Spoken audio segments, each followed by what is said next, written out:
আমগো হাতের মধ্যে মিষ্টি আছে। আর এই যে শাকমিন আপু আছে, ওনাকে আজকে চ্যালেঞ্জ দেওয়া হলো, উনি কতগুলি মিষ্টি এখান থেকে খেতে পারে। লগে আমাদের মার্কেটের সেক্রেটারি সাহেবও আছে, কবিরুল ইসলাম লিটন, সেই সাথে আর কে আছে, আমাদের শারমিন আপু আছে, বিউটি কুইন শারমিন আপু, সেই সাথে আরো একজন লোক আছে, আমাদের সেই পরিচিত মুখ, আমাদের নাম আর বলবো না, এমআর রুবেল ভাই, সেই সাথে আছে আমাদের সোহেল ভাই। আর আমি তো নিজে আছি ভয়েজে। তবে এখন শাজমিনের জন্য চ্যালেঞ্জ হলো সে আজকে কয়টা মিষ্টি এখান থেকে খেতে পারে। শাজমিন আপনি শুরু করেন, আমরা কাউন্টডাউন করতেছি। মিষ্টি যদি 500 টাকা করে দেন সমস্যা না, আমি পুরোটা শেষ করে ফেলাম। মানে আপনার কথা হচ্ছে 500 টাকা করে দিলে একটা মিষ্টি খাবো। একটা মিষ্টি যদি 500 টাকা করে দেন ফ্রিজে, ফ্রিজে, হ্যাঁ, তাহলে আমি এই তাহলে সব এই মিষ্টি গান, মিষ্টি গান, এই রুল ভাই মিষ্টি গান তো কটাইছে, গণেন আপনি করেন।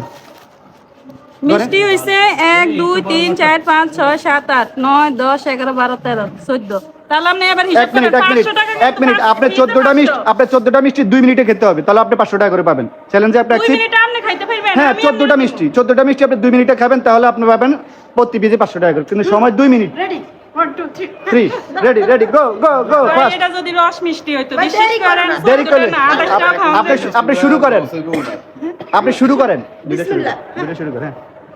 হ্যাঁ, এই যে কাউন্টডাউন শুরু হয়ে গেছে, সময় মাত্র 2 মিনিট। উনি কিন্তু প্রতি ফ্রিজের জন্য পাবে 500 টাকা করে যদি খাইতে পারে। 2 মিনিটে 14টা মিষ্টি। না, উনি একটাতেই ফেল, যা বোঝা গেছে। একটার বেশি উনি মনে হয় খেতে পারবে না। কয়টা? অল্প বয়সে ডায়াবেটিস বানান যেত।